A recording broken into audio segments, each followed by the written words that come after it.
앞서서도 지정학적인 리스크에 대해서 말씀을 드렸는데요. 이런 지정학적인 리스크가 커지면은 대체로는 좋지 않지만은 그래도 그걸 환영할 만한 업종도 있기 마련입니다. 바로 방산 업종이라고 할 수가 있겠는데요. 지금 오늘 취재 수첩 생생타임즈 더구로의 오소영 기자와 함께 이 방산에 대한 이야기 나눠보도록 하겠습니다. 오 기자님 나와 계십니까? 네, 안녕하세요. 최근 들어서 국내 주식시장이 조금 그렇게 힘을 내지는 못하는 상황이 이어지고 있는데요. 그래도 한국 방산주 이쪽에는 외국인 투자금도 들어오고 주가도 괜찮은 것 같아요. 어떻습니까? 네, 한국거래소에서 9월 말 이후 지난 10월 8일까지 외국인 투자자 순매수 상위 10개 종목을 발표했는데요. 그중 4개가 방산기업이었습니다. 1위가 하나에어로스페이스고 하나에어로스페이스 같은 경우에는 10월 4거래일 동안 약 2,960억 원어치가 팔렸고요. 예. 그리고 현대로템은 390억 원 이상, 그리고 LIG 넥스원도 381억 원어치가 팔렸습니다. 그래서 주가도 당연히 좋은데요. 그 하나에어로스페이스 같은 경우에는 이달 초에 30만 원 초반대였는데 어제 종가 기준으로 38만 원을 넘어섰고 예. 현대로템도 5만 원 중반대에서 6만 4,100원까지 올랐고 그 LIG 넥스원도 오늘 25만 원 이상으로 출발하면서 네, 방산주들이 좀 좋은 상황입니다. 이른바 방산 빅3가 외국인들의 매수세에 힘입어서 주가가 오르고 있다라는 말씀 전해주셨는데 당연히 그 배경에는 실적이 있을 것 같아요. 수출 실적 상당히 좋은 상황이죠?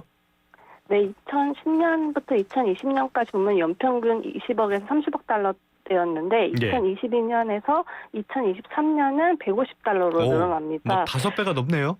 네, 예. 그렇습니다. 그리고 올해는 200억 달러까지 목표를 하고 있으니까 앞으로도 상황이 계속 좋다라고 볼 수 있습니다. 뭐 거의 10년 전에 비하면 10배 이상 이런 것들을 목표로 하고 있는데 이 200억 달러 목표 가능한 겁니까? 네, 올해 도탈 것이라는 전망이 우세합니다. 대외적인 상황들을 보면 중동이나 유럽에서 일단 전쟁이 계속되고 그렇죠. 있고요. 네, 중동은 작년 10월부터 이스라엘이랑 하마스 전쟁이 벌어졌는데 최근에 그 이스라엘이 그 무장단체 헤즈볼라 수장을 암살하면서 그렇죠. 이란이 대규모로 미사일 공격을 했고 미국은 이스라엘을 첫 파병하겠다라고 이야기를 하면서 위기가 고조되고 있고요. 그리고 우크라이나 전쟁 같은 경우도 장기화되고 있습니다. 그래서 당연히 한국 기업들의 무기를 선호하는 국가들이 많아질 수밖에 없고 200억 달러는 무난히 넘을 거라는 전망이 우세합니다. 그러니까 지정학적인 위험이 커지면은 다들 국방을 강화하려고 할 것이고 이 과정에서 방산 업체들이 주목을 받긴 할 텐데 기존까지는 미국, 러시아, 유럽 이런 데가 시장을 꽉 잡고 있었잖아요. 지금 이렇게 한국 무기들이 세계적으로 주목받는 이유 이거는 뭐로 봐야 됩니까? 네, 가장 먼저 빠른 납기를 이야기할 수 있는데요. 역시 빨리빨리 한국. 예. 네. 그 한국 무기가 주목받기 시작한 그 시점이 우크라이나 전쟁 이후입니다.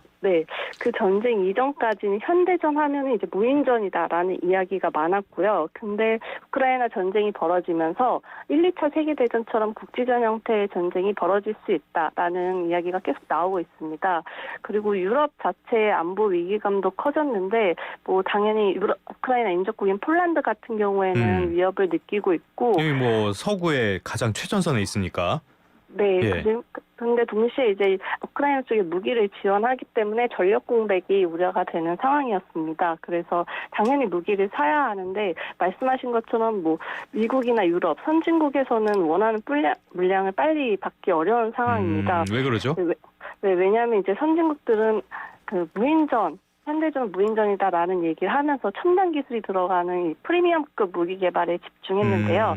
저희가 잘 아는 스텔스 전투기, 그러니까 상대 레이더망에 걸리지 않도록 이제 숨을 수 있는 스텔스 전투기가 대표적인 예입니다. 예. 근데 반대로 이제 국지전에 필요한 자주포나 전차 같은 경우에는 발명을 생산을 좀 더 줄이는 상황이었고 아니면 아예 하지 않는 상황이었습니다. 예. 네, 그런 이런 선진국들이랑 다르게 한국은 분단국이기 때문에 북한과 계속 대치를 하면서 전차나 자주포 같은 이제 미들급에 속하는 무기들이 계속 필요로 했고요.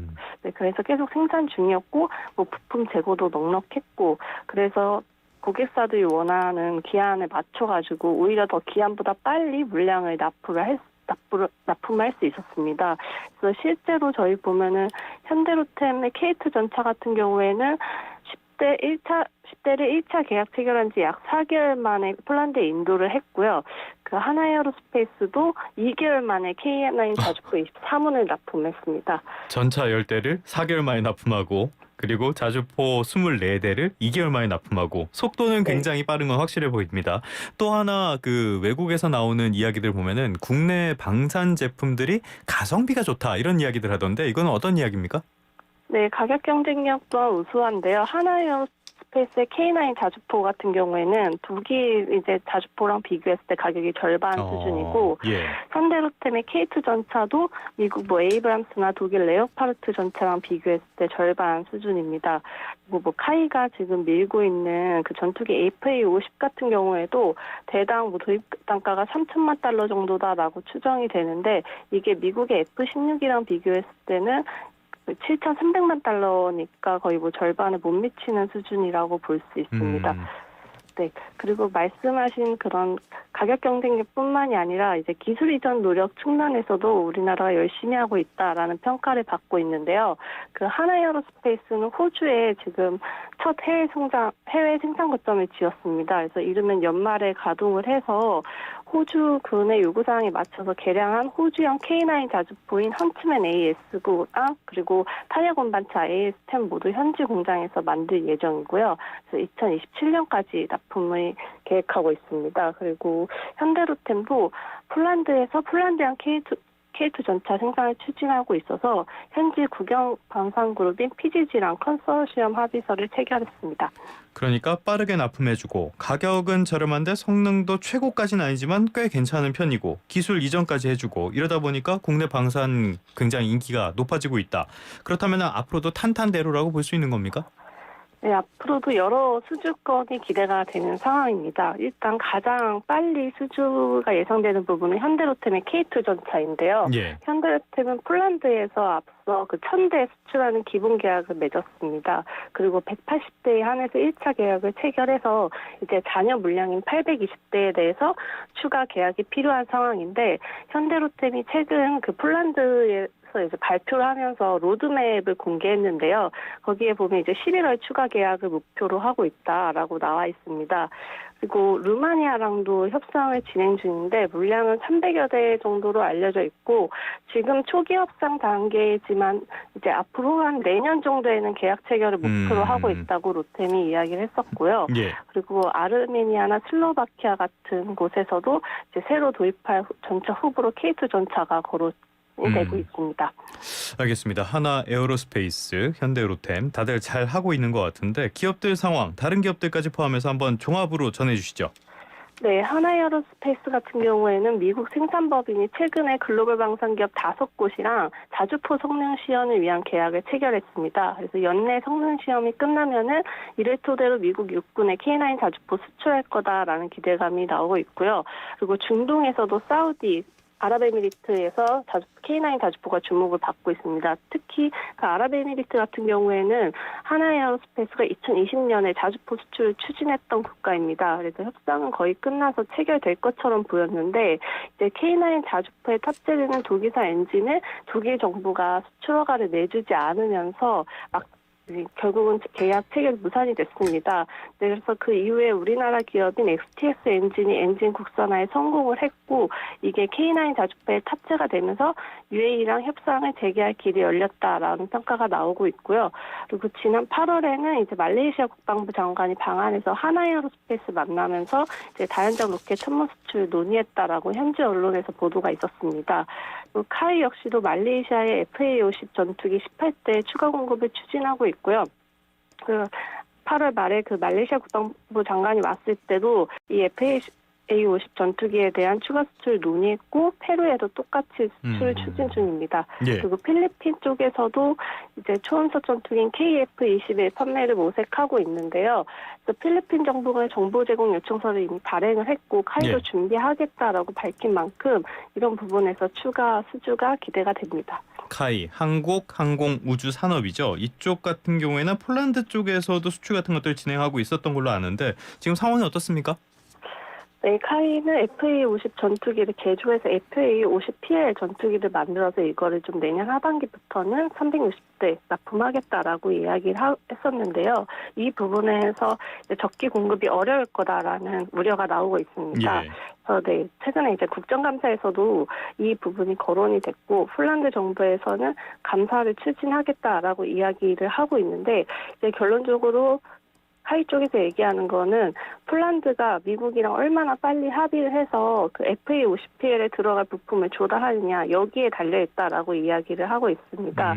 그 미국에서 만든 상용 내장형 위상 합법 장치 EGI라고 불리는 이 장치가 들어가는데, 이 장치는 전투기 현재 위치가 어디인지 속도가 얼마인지를 정확히 알 수 있는 장치입니다. 이게 미국에서 만들어져서 들어와야 되는 장치인데, 미국은 미국산 부품은 자국 무기에 우선 탑재해야 한다는 규정이 있습니다. 예. 이 규정 때문에 폴란드랑 미국이 합의가 좀 쉽지 않아서 지연이 좀 불가피하다라는 이야기가 나오고 있고요. 다만 카이 때 부품만 받으면 언제든 공급할 수 있다, 이런 점을 현지에 계속 어필하고 있는 분위기인데요. 그래서 최근에 폴란드 언론 통해서 그 카이 공장에서 FA-50PL의 최종 조립 단계에 있는 모습이 공개가 됐었습니다. 예. 네, 그리고 사실 이제 폴란드는 한국 기업들이랑 무기 계약에 대한 논란이 계속 있었던 국가 중 하나인데, 작년 10월에 총선 이후에 정부가 그렇죠. 바뀌었습니다. 네, 그러면서 이제 도널드 투스크 폴란드 신임 총리가 이제 등장을 하면서 전임 정권이랑 차별화를 꾀하겠다 하면서 이제 계약 무효론까지 나왔었거든요. 그래서 뭐 일찍이 좀 이런 얘기가 나온 만큼 뭐 감사 이야기라던가 지금 폴란드 정치권에서 나오는 그런 이야기들이 단순히 저희 무기의 이슈이기보다는 이제 좀 정치적인 맥락과 같이 연결해서 봐야 되지 않나 싶습니다. 알겠습니다. 지정학적인 리스크허블은 국내 방산 기업의 비상, 좀 씁쓸한 얘기이긴 한데요. 그래도 지속적인 성장으로 산업의 새 축이 되길 기대해 보겠습니다. 지금까지 더구로의 오서영 기자와 함께했습니다. 오늘 말씀 고맙습니다. 네, 감사합니다.